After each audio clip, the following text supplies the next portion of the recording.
You know, after 40 years on this bench, I thought I had seen every kind of pain a human being could carry into my courtroom. I thought I understood greed. I thought I understood heartbreak. But the morning a mother walked in holding a child who looked like he was fading right in front of us, I felt something shift inside me that I still can't fully explain. What I heard that day, what I saw in that courtroom, it forced me to ask myself whether policy had started to matter more than people in this country. And when I finally delivered my verdict, I didn't just speak as a judge. I spoke as a father. Let me tell you what happened, because this is a story about power, compassion, and the line between business and humanity. But before I tell you this whole story, do me a favor. Hit that subscribe button and drop a comment telling me where you're watching from, because what I'm about to share with you is something that needs to be heard. Trust me, you won't want to miss a single word of this. I've been a judge in this city for 4 decades now. Every morning, I get to the courthouse at 8:15 sharp. I don't need an alarm anymore. My body just knows. I wake up early, I sit at my kitchen table, and I drink my coffee the same way I've had it for 40 years. Strong, black, no sugar. Christina, my clerk, jokes that she can smell it on me before I even walk into the courtroom. My father came to this country with nothing but hope and a work ethic that never quit. He used to tell me something before I left for school. He'd say, "Son, never forget that the law is there to protect the weak from the strong." I didn't fully understand those words when I was a boy, but after 40 years on that bench, I understand them now more than ever. That particular morning felt ordinary at first. I walked into my chambers, hung up my robe, and greeted Christina. I could smell the fresh coffee she had poured for herself. I heard the shuffle of files on her desk. I remember thinking it would be a routine day. Traffic violations, small claims, maybe a dispute or two. Nothing unusual. I couldn't have been more wrong. The first case I called that morning was a young man who had missed a court date because he couldn't get off work. I listened to him explain that he was supporting his grandmother. I watched his hands shake while he spoke. I believed him. I dismissed his late fee and told him to take care of his family. I saw relief wash over his face like sunlight breaking through clouds. Moments like that are why I still wear this robe. Let me pause here for just a second. I need to ask you something. Have you ever had someone in authority actually listen to you? Really listen, leave me a comment, and tell me about it. And if you believe listening matters, hit that like button for me. After that young man left, I felt good. I felt centered. I had no idea that within an hour I would be fighting to keep my composure in ways I hadn't in years. I was going through my next file when Christina leaned toward me and whispered, "Judge, the next case is unusual." I looked at her over my glasses. I've learned that when Christina says unusual, I should pay attention. I heard the courtroom doors open slowly. I looked up, and that's when I saw her. She was small. Her shoulders were hunched. She was holding a little boy in her arms who looked far too still for a child his age. I could see the exhaustion in her eyes from across the room. I felt the air change. I watched as she walked toward the front. Every step looked heavy. I could hear faint coughing coming from the child's chest. It wasn't loud. It was weak. That sound has stayed with me ever since. I said gently, "Ma'am, please tell me your name." She looked up at me, and I saw tears already sitting in her eyes. She said, "Your Honor, my name is Elena Ramirez." I asked her what brought her to my courtroom. I expected a billing dispute, maybe an insurance claim issue. What I heard instead made my stomach tighten. She told me she had taken her son to the emergency room 2 nights earlier. She told me he had a rare heart condition. She told me he needed immediate treatment. I listened carefully. I leaned forward so I wouldn't miss a word. Then she said something that made the entire courtroom go silent. She said the hospital had refused to treat him. I felt my heartbeat in my ears. I asked her to repeat that. I needed to be sure I had heard correctly. She said they told me they couldn't admit him because our insurance wouldn't cover the procedure. They said I needed to pay $8,000 up front. I couldn't believe what I was hearing. I've been around long enough to know hospitals have policies, but I also know something else. A dying child does not wait for paperwork. I asked her which hospital. She told me. It was one of the largest private hospitals in the state. I knew the name well. I asked her if she had documentation. She reached into a worn envelope and handed Christina a stack of papers. I watched Christina's expression change as she scanned them. She quietly passed them to me. I saw the denial form. I saw the estimated cost. I saw the note that said admission pending financial clearance. I felt my chest tighten. I looked back at Elena. I asked her where her son was now. She told me she had taken him home because she had nowhere else to go. She told me she was praying he would make it through the night. I looked at that boy again. His skin was pale. His breathing was shallow. I could hear the faint wheeze, even from the bench. I've seen pain before, but I had never seen policy written across a child's face like that. I had to take a deep breath.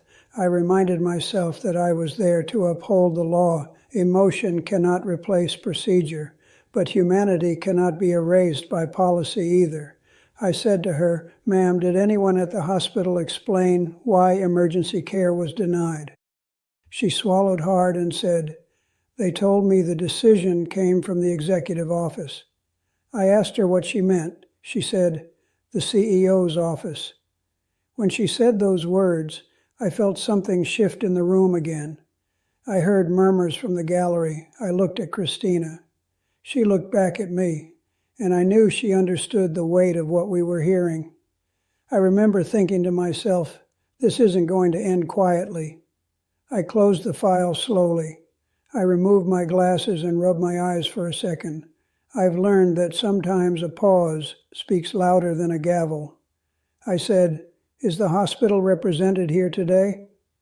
Christina leaned toward me and whispered, "Yes, Your Honor, their legal team is present." I looked toward the back of my courtroom, and that's when I saw him for the first time. He was sitting straight, wearing an expensive suit that looked like it had never seen a wrinkle. His expression was calm, almost bored.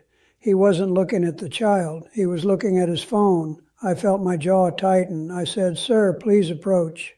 He stood up slowly, confidently. I watched him walk forward as if this was nothing more than a scheduling issue. I didn't know it yet, but that walk would change everything about that day. And as I watched him take his place before me, I felt my father's words echo in my mind louder than they had in years. The law protects the weak from the strong. I was about to find out just how strong he thought he was. I watched him step forward with a confidence that didn't match the moment. I could still hear the soft wheeze coming from that little boy's chest, and yet this man adjusted his cufflinks like he was walking into a board meeting. I remember thinking to myself, does he even see what I see? I looked directly at him and said, "Sir, please state your name for the record." He kept his voice smooth and steady. He said, "I'm Daniel Whitmore, Chief Executive Officer of St. Catherine Medical Center." I studied his face carefully. I've learned over the years that a person's eyes tell me more than their resume ever will. His eyes didn't show fear. They didn't show concern. They showed calculation. I said to him, "Mr. Whitmore, I have before me documentation stating that your hospital denied emergency admission to this child pending financial clearance. Is that accurate?" He didn't hesitate. He said, "Your Honor, our hospital follows strict financial and insurance protocols to ensure sustainability and fairness to all patients." I felt the temperature in my courtroom drop. I've heard corporate language before, but never spoken so cleanly in front of a mother holding her sick child. I leaned forward slightly and said, "Sir, I'm not asking about sustainability. I'm asking whether you denied treatment to a child in medical distress because of money." He cleared his throat and said, "Your Honor, no one was denied emergency stabilization. The family was informed that admission for extended treatment required proof of coverage or deposit. I heard Elena gasp softly.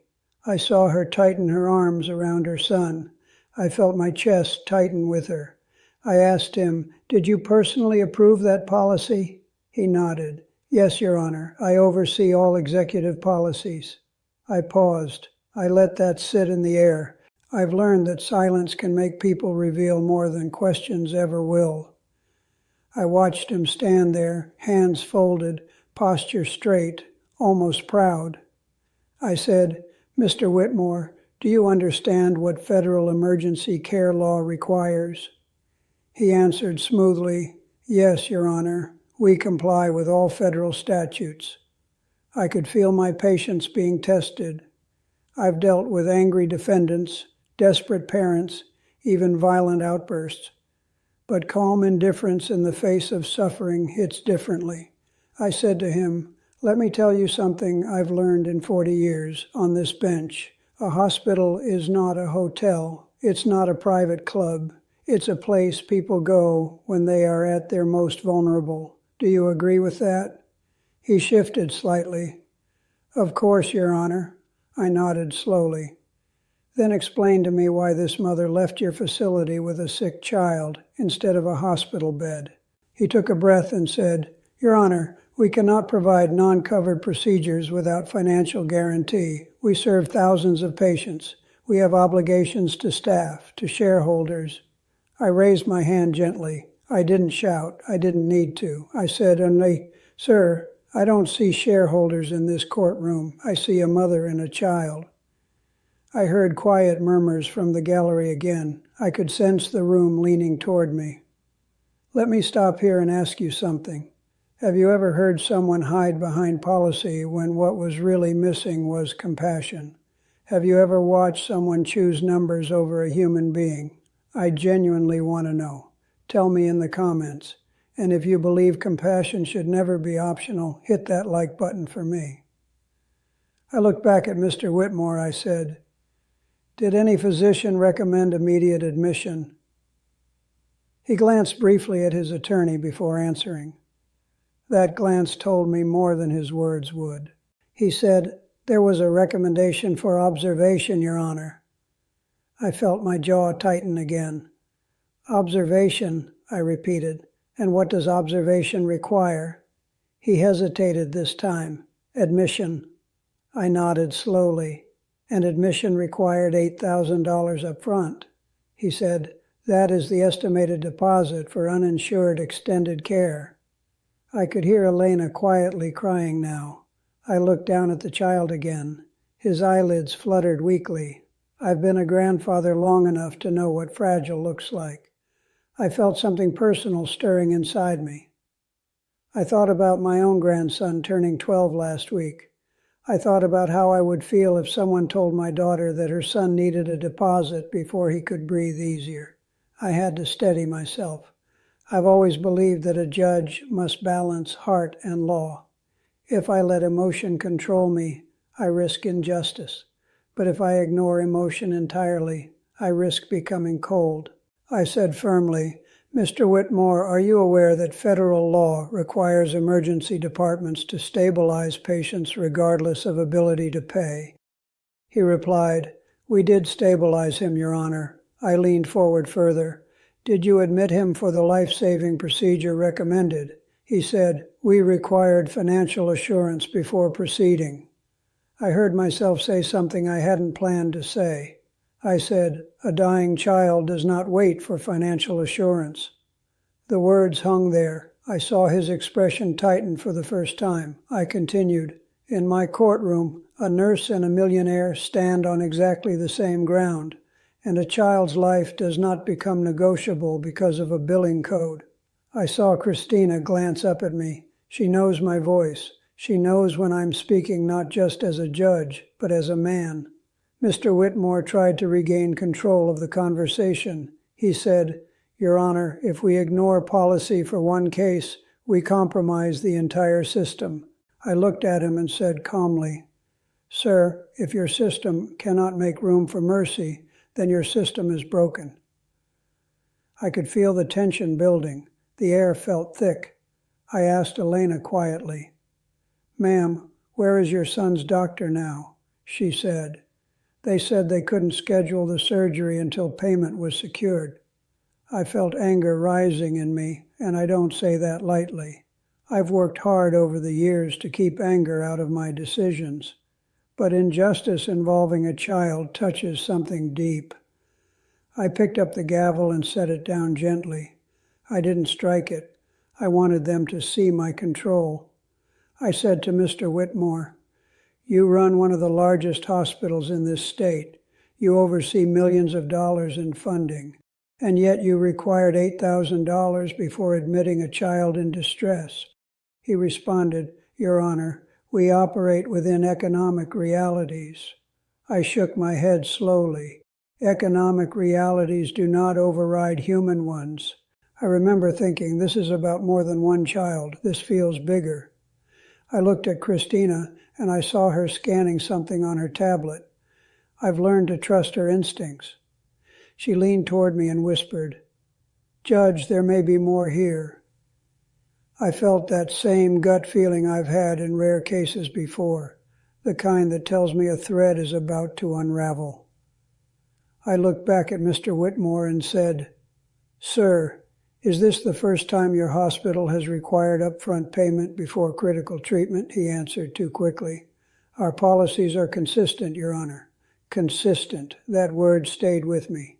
I said quietly, "Consistent denial?" He stiffened. "Consistent procedure." I leaned back in my chair. I folded my hands. I let my eyes rest on him longer than he seemed comfortable with. I've learned something in 40 years. The law doesn't care about your bank account. It cares about your actions. I said, "Mr. Whitmore, today we're not debating business models. We're examining whether policy crossed into cruelty."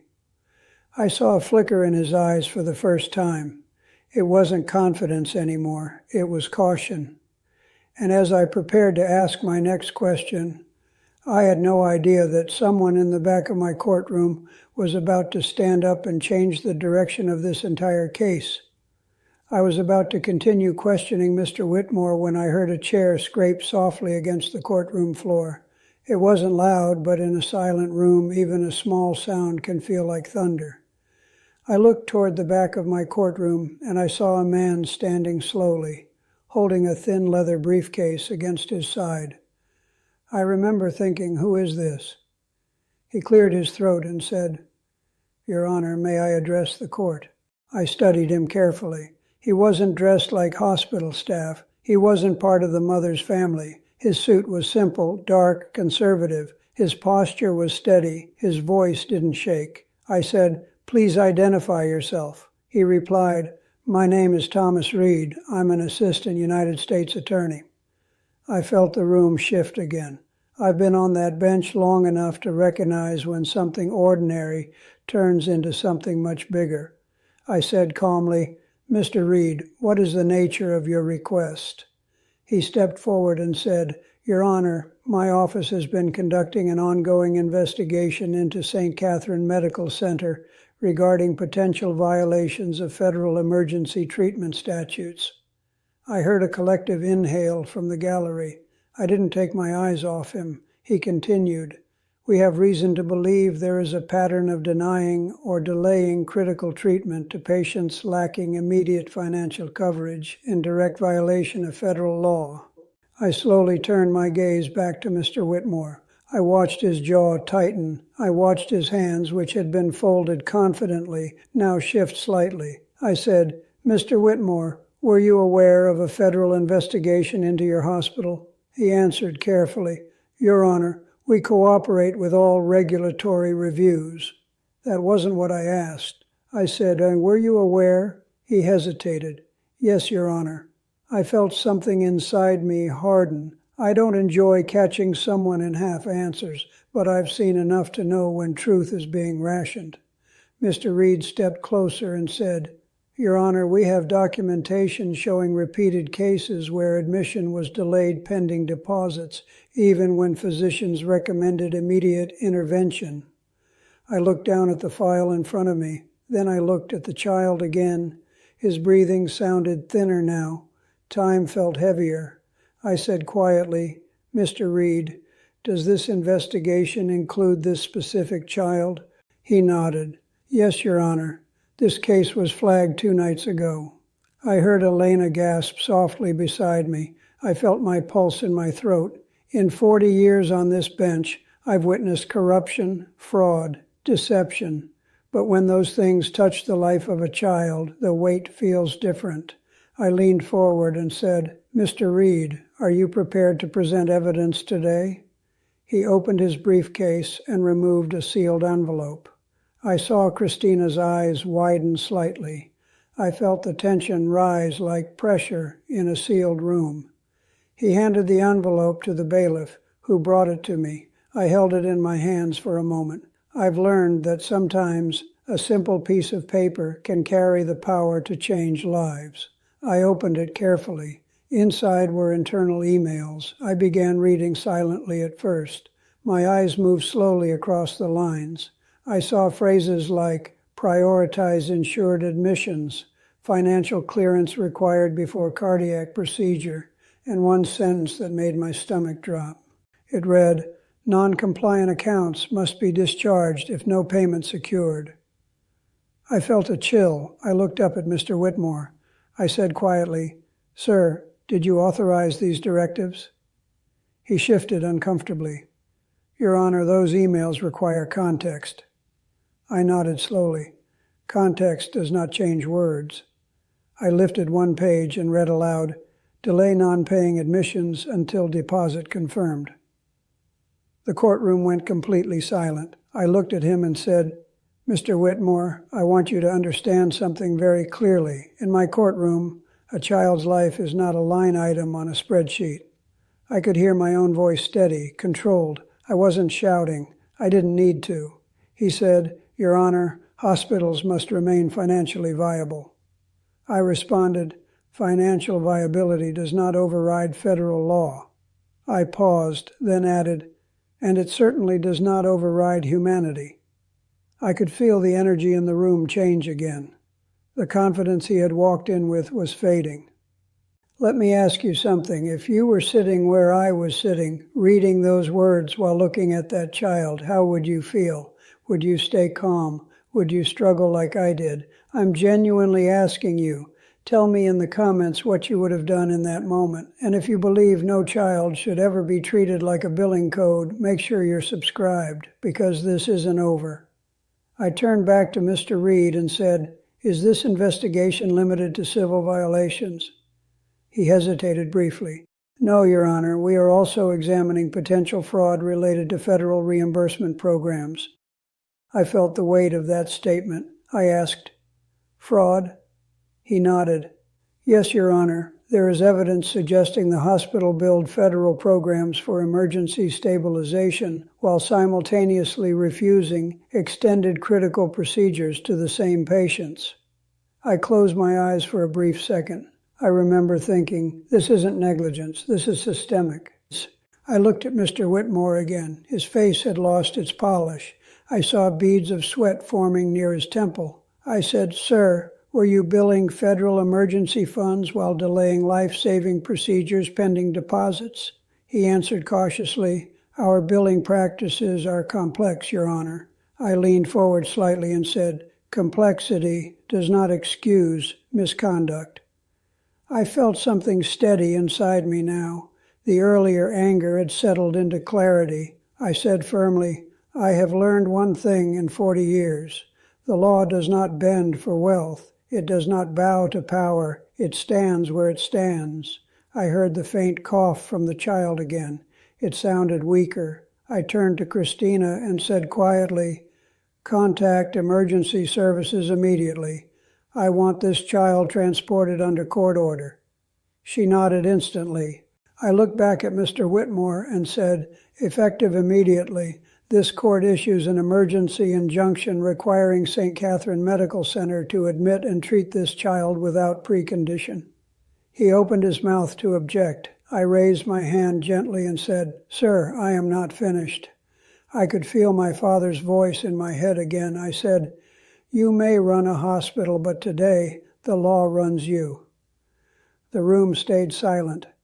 Mr. Reed stepped forward again and said, "Your Honor, given the evidence, federal agents are prepared to execute warrants pending your acknowledgement."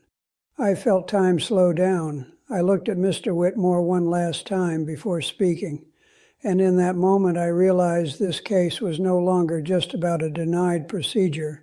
It was about whether power believed it could operate without consequence, and I was about to find out just how far that belief had gone. I felt the weight of that moment settle over my courtroom like a heavy fog.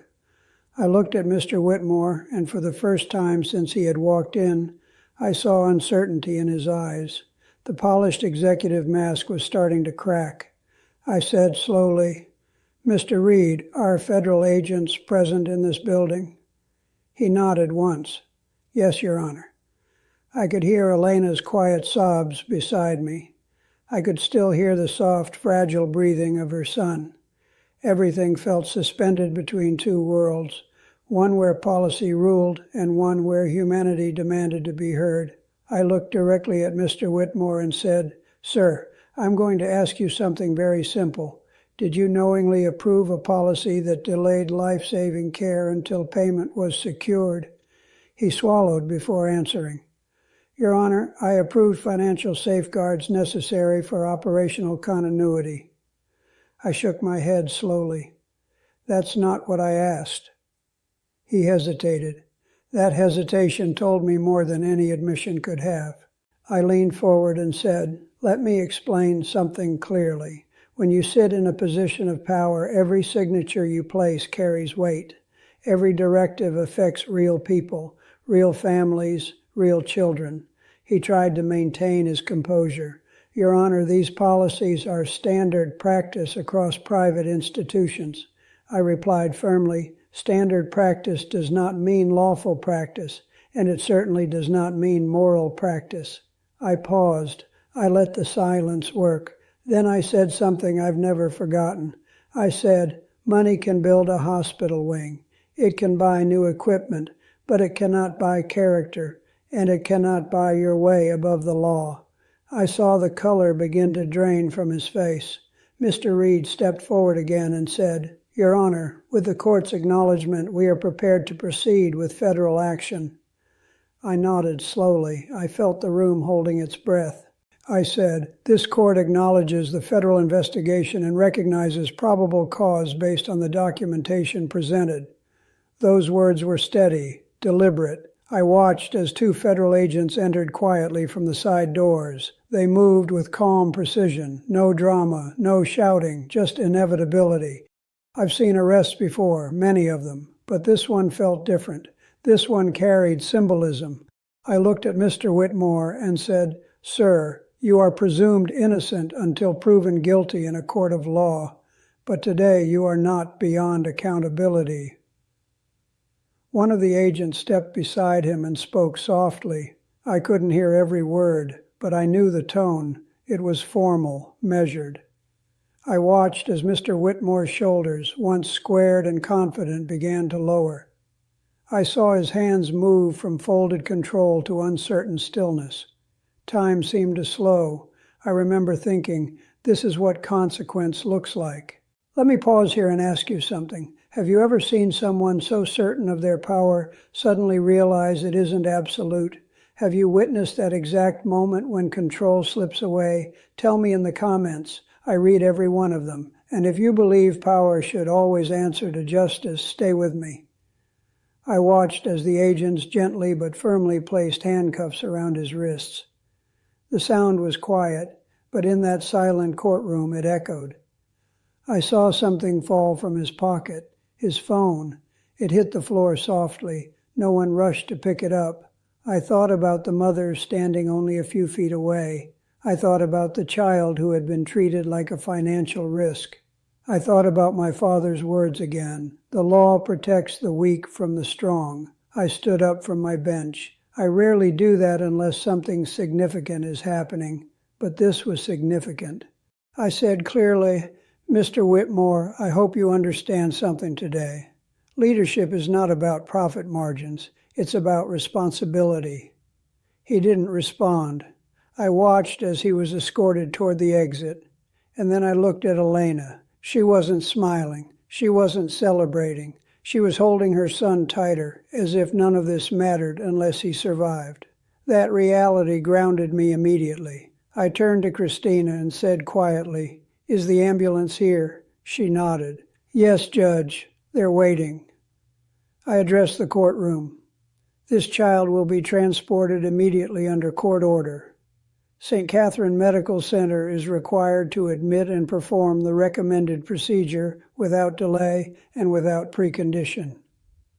I let that sink in. I continued, "Failure to comply will result in further legal action."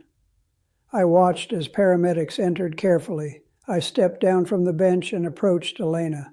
I don't usually leave my bench during proceedings, but I felt compelled. I said softly, "Ma'am, your son is going to receive care right now." She looked at me through tears and whispered, "Thank you." I shook my head gently and said, "Don't thank me, thank the law." But in truth, I felt something personal inside me. I felt relief. I felt anger. I felt the fragile balance between justice and tragedy. I watched as they placed her son onto a stretcher. I heard the faint rustle of blankets. I heard the steady voice of the paramedic giving instructions. Everything happened quickly after that. Before I returned to my bench, I looked at the now empty space where Mr. Whitmore had stood. Power can look permanent. It can look untouchable. But I've learned something after 40 years. Nothing is untouchable when it stands against what's right. I returned to my seat slowly. I removed my glasses again and rubbed my eyes. I felt the emotional weight catching up to me. I said to the courtroom, "This matter is not concluded. There will be further proceedings." But inside, I knew the biggest shift had already happened. The illusion of invincibility had been broken, and as the doors closed behind the stretcher, I found myself praying quietly, not as a judge, but as a grandfather, that child would make it through the surgery he should have received days earlier. I thought the storm had passed. I didn't realize yet that the deeper truth behind those policies was still waiting to unfold. I remained seated for a long moment after the ambulance doors closed and the sound of the siren faded into the distance. I could still feel the vibration of that moment in my chest. The courtroom was quieter than I had ever heard it. Even the usual shuffling of papers had stopped. I looked down at the stack of emails again. I've learned something over the years. When you pull on one thread, you better be ready for what unravels. I turned to Mr. Reed and said, "Counselor, I want clarity. What exactly are we looking at beyond policy violations?" He stepped forward again, steady as ever. "Your Honor, our investigation indicates that St. Catherine Medical Center may have systematically categorized uninsured emergency patients as stabilized prematurely. That allowed them to limit costly procedures while still qualifying for federal reimbursement." I felt my stomach tighten. I said slowly, "You're telling me they build federal programs for emergency care while deliberately avoiding full treatment?"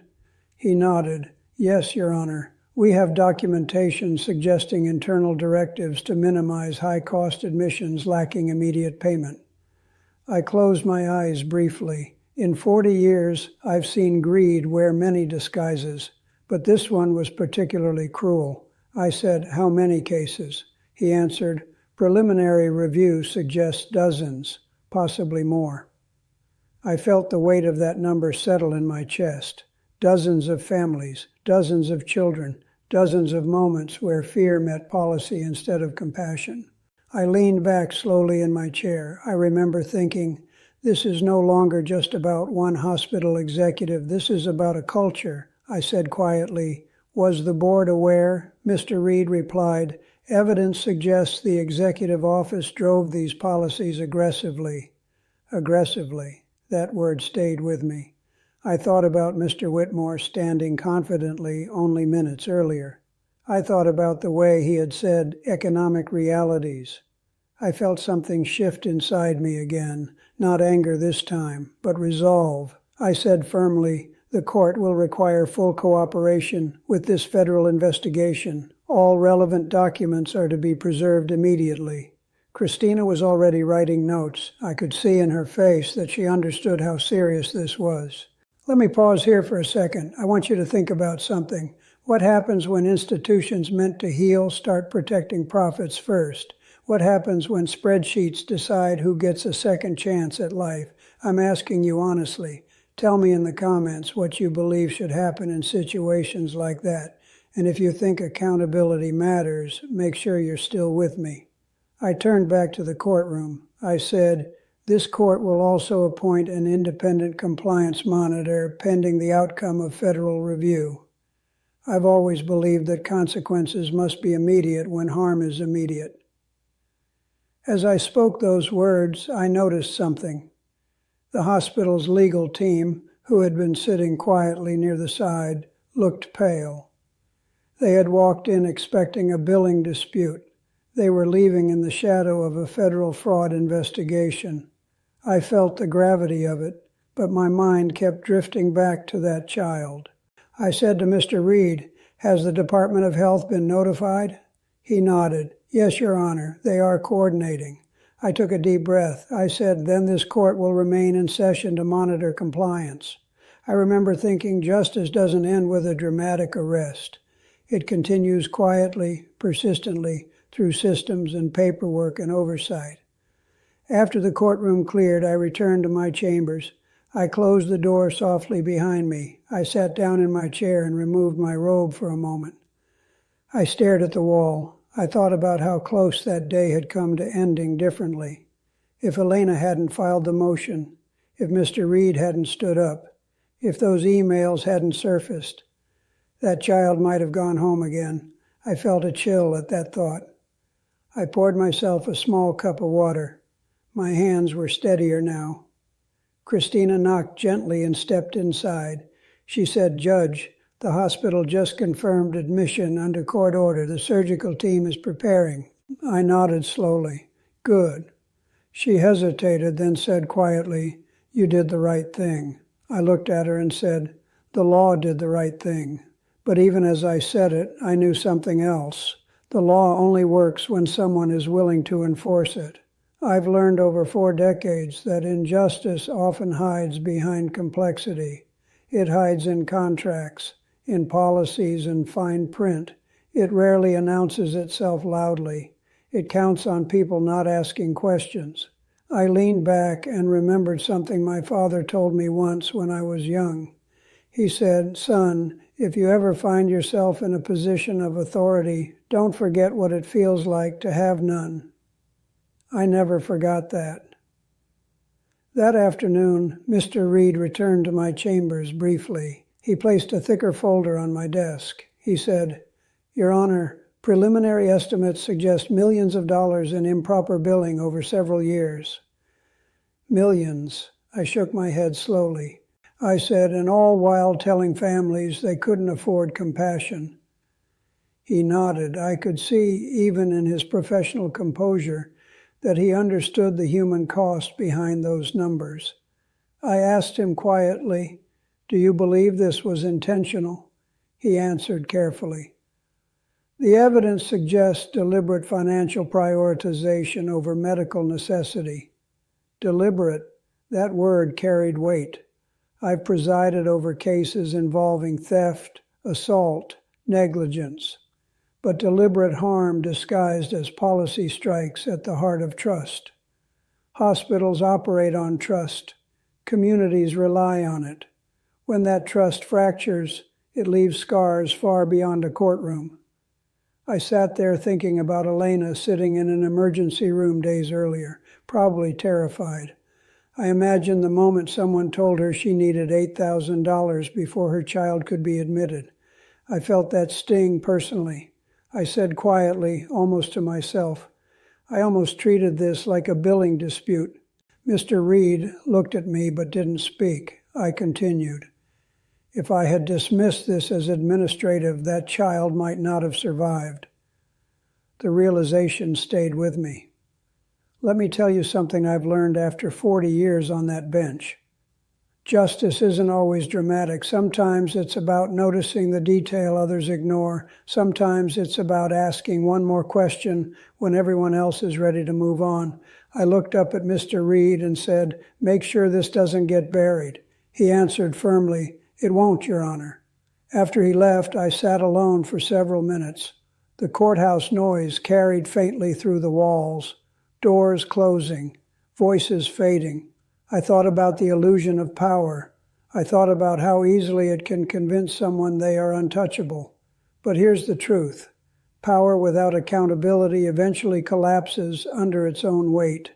As the afternoon light shifted through my chamber window, I felt something settle inside me. The case wasn't over.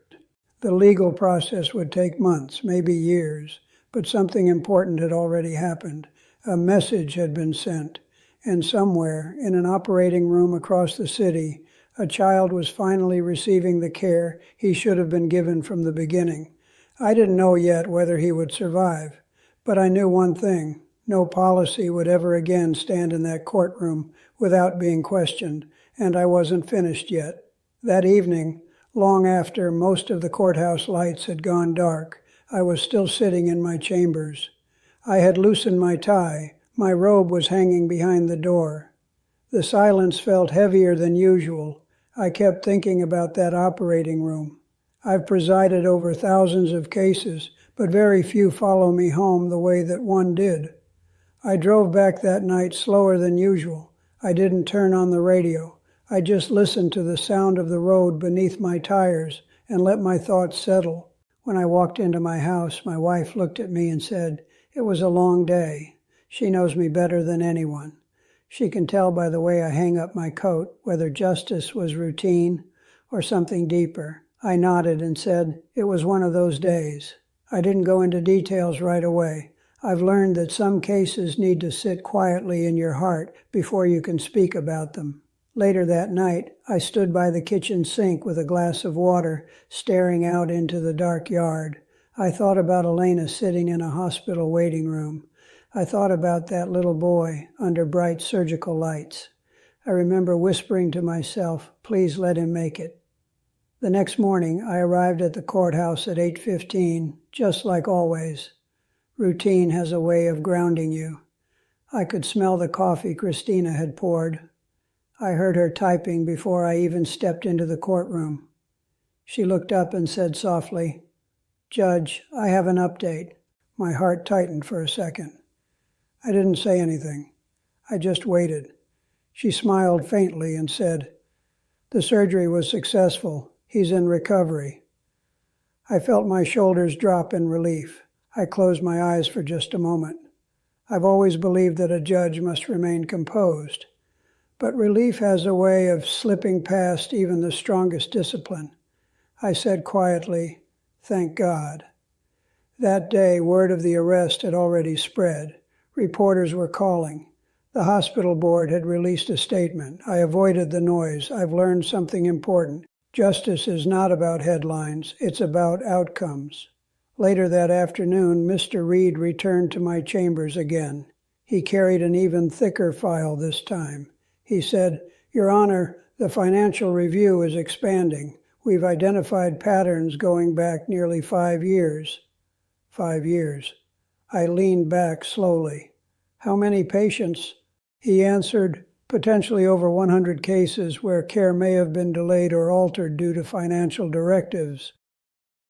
I felt a chill. 100 families, 100 moments of fear. I said, "And the board?" He replied, "They claim limited awareness." I gave a faint nod. I've heard that phrase before. Limited awareness often means selective blindness. I said firmly, "Accountability doesn't stop at one individual." He agreed. After he left, I sat there thinking about institutional responsibility. It's easy to point at one executive and call it solved. It's harder to examine the system that allowed it. Let me ask you something honestly. When something like this happens, do you believe responsibility belongs only to the person at the top? Or does it extend to everyone who looked the other way? I truly want to know what you think. Tell me in the comments. And if you believe justice must reach beyond one headline, stay with me. Over the next few weeks, hearings continued quietly. I issued orders requiring independent oversight. I mandated compliance audits. I required detailed reports on emergency admission procedures. I wasn't interested in symbolic gestures. I wanted structural change. I said in one session, "A hospital's first obligation is to life. Profit is secondary."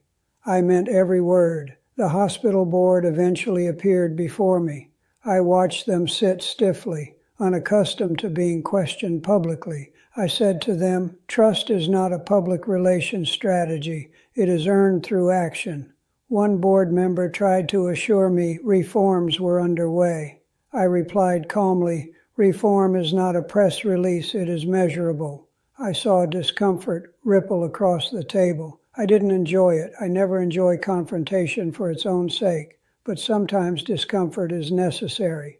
Meanwhile, I received updates on the child's recovery. His name was Mateo. I remember the first time Christina said his name out loud in my chambers. Saying his name made it real. He wasn't just a case file anymore. He was a boy who liked soccer. He was a grandson to someone. A week later, Elena requested to see me briefly in chambers. I allowed it. She walked in looking exhausted, but steadier than before. Her hands were no longer trembling. She said, "Your Honor, he's improving." I smiled gently and said, "I'm glad." She looked at me with tears again, but this time they weren't the same tears I had seen before. She said, "They're giving him the full treatment plan now." I nodded. I wanted to tell her that it should never have required a courtroom to make that happen, but instead I said, "I focus on his healing." She thanked me again, and once again I told her the law did its job. But inside I felt something deeper. I felt a renewed sense of why I still sit on that bench after 40 years. It's not for power, it's not for recognition. It's for moments like that. I've learned that justice doesn't always roar. Sometimes it breathes quietly in a recovery room. As months passed, the federal case moved forward. Charges were formally filed. Financial settlements were negotiated. Oversight mechanisms were implemented. I monitored everything carefully. One afternoon, as I reviewed another compliance report, I found myself thinking about something simple. If Elena had walked away in fear that day, none of this would have happened. Courage doesn't always look loud. Sometimes it looks like a mother carrying her child into a courtroom because she has nowhere else to go. I've presided over thousands of disputes, but few remind me as clearly as this one that justice requires participation. It requires someone to speak. It requires someone to listen, and it requires someone willing to act. I often think about how close that day came to being routine. If I had treated it as a standard billing case, if Mr. Reed hadn't stood, if those emails hadn't surfaced. I've learned that sometimes the difference between tragedy and redemption is one decision, one pause, one question asked at the right time. And as I sat there reviewing the final compliance summary months later, I realized something else. The law had restored something more than hospital policy. It had restored faith, not in me, not in the courtroom, but in the idea that even powerful institutions must answer when they forget what they were built for. And I still had one more chapter of this story to tell. A few months after that long day in my courtroom, I was sitting at my desk reviewing routine cases when Christina knocked softly on my door. I looked up and saw that same gentle expression on her face. She said, "Judge, there's someone here who would like to see you." I asked, "Who is it?" She smiled slightly and said, "Elena and Mateo." I felt something warm move through my chest. I stood up immediately. When they walked into my chambers, I barely recognized the little boy. Mateo was standing on his own. He looked thinner, yes, but stronger. His eyes were brighter. He wasn't wheezing anymore. He was holding a small toy car in his hand. I felt my throat tighten. I bent down slightly so I could look him in the eye. I said, "How are you feeling, young man?" He gave me a shy smile and said, "Better." That one word meant more than any legal ruling I've ever written. Elena looked different too. The fear that once lived in her eyes had softened into gratitude and relief. She said, "Your Honor, I just wanted you to see him." I nodded gently and said, "I'm glad you came." I didn't need applause. I didn't need recognition. Seeing that child standing in front of me was enough. She told me the surgery had gone well. The hospital, under federal oversight, had covered the full treatment plan. Rehabilitation services had been arranged. Follow-up care was secured. I listened carefully.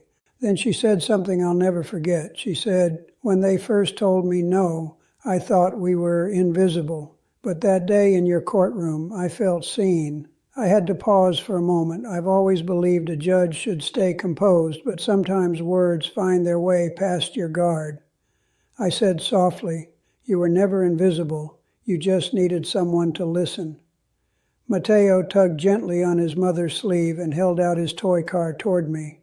I smiled and said, "I'll consider that official payment for court fees." He laughed quietly. And in that moment, the weight of everything that had happened felt lighter. After they left, I sat back down in my chair and stared at the door for a long time. I thought about how close that story came to ending differently. I thought about how systems can fail quietly if no one challenges them. Over the following year, the hospital underwent significant reform. A compliance board was installed. Federal oversight remained active. Financial policies were rewritten to prioritize emergency medical need over immediate deposit requirements. And something else happened. Part of the financial settlement from the federal case was directed toward a community health fund. That fund was designed to assist families facing emergency treatment gaps. When I first heard about it, I felt something stir inside me. I learned that the fund was named after Mateo. I sat in my chambers holding that press release in my hands. I remember thinking, this is how restoration works, not through revenge, not through humiliation, but through correction. A year later, I received another letter. This one came from the hospital's new interim director. The letter detailed scholarship programs for low-income students pursuing medical careers. It outlined new training requirements emphasizing ethical emergency care. And at the bottom of that letter, there was one line that stayed with me. It said, "We will never again allow financial clearance to delay compassion." I placed that letter in my drawer, but the most meaningful letter came later. It arrived quietly one afternoon. It was from Mr. Whitmore. He was awaiting trial. I stared at the envelope for a long moment before opening it. Inside, he wrote that he had spent months reflecting. He wrote that he had convinced himself efficiency justified everything. He admitted that he had stopped seeing patients as people and started seeing them as numbers. He wrote, "I forgot why hospitals exist." I read that line twice. He ended the letter by saying he hoped one day to rebuild trust, even if from a different place. I don't know what the future holds for him, but I do know this. Consequences matter, reflection matters. And sometimes accountability creates the space for change. Let me ask you something now, honestly. Do you think I was too harsh on him, or not harsh enough? I'm genuinely curious what you think. And here's another question for you. If you were in my position, what would you have done? Would you have shown mercy or delivered justice? I'd love to hear your thoughts in the comments below. I actually read them, every single one. If this story meant something to you, if you believe in equal justice like I do me a favor. Hit that like button and subscribe to this channel. Turn on that bell icon so you never miss another story from my courtroom. Share this video with someone who needs to hear this message, someone who believes that character matters more than cash. And check out the next video on your screen. I've got another incredible story from my courtroom that you won't believe. I'll see you tomorrow with another lesson about justice, respect, and what really matters in this life. Before I close, I want to leave you with something personal. After 40 years on that bench, I still believe something simple. Policy is necessary, systems are necessary, but without compassion, they become hollow. I've seen wealth stand confidently before me and crumble. I've seen the poorest families show more dignity than the richest executives, and I've learned that the law, when applied with integrity, can restore faith not only in institutions but in ourselves. Every time I walk into my courtroom at 8:15 in the morning, coffee in hand, I remember my father's words, "Protect the weak from the strong." That day, I didn't just issue an order. I witnessed a reminder that even in a complicated world of policies and profits, humanity still has a place, and sometimes, when the law is willing to stand firm, that place becomes stronger. I'm Frank Caprio. I've been on this bench for 40 years because I believe something simple. We're all equal before the law, every single one of us, rich or poor, powerful or powerless. That's what makes this country work. Thank you for listening to my story. God bless you. And remember, respect costs nothing, but it's worth everything.